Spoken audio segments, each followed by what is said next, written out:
Как сказать без слов, что у тебя сын футболист? Это мы на верхнем этаже дома. Спустимся вниз. Во-первых, здесь у меня еще куча мячей, посмотрите. Вон мяч. Значит, это у нас баскетбольный. Дальше спустимся вниз. Так, смотрим. Мяч, мяч, мяч, мяч, мяч, мяч, мяч, мяч. Еще показать. Значит, заходим в бильярдную. Посмотрите.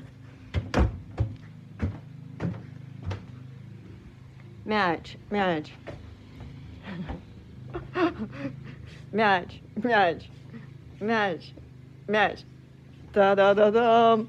Мяч, мяч. Вот так вот.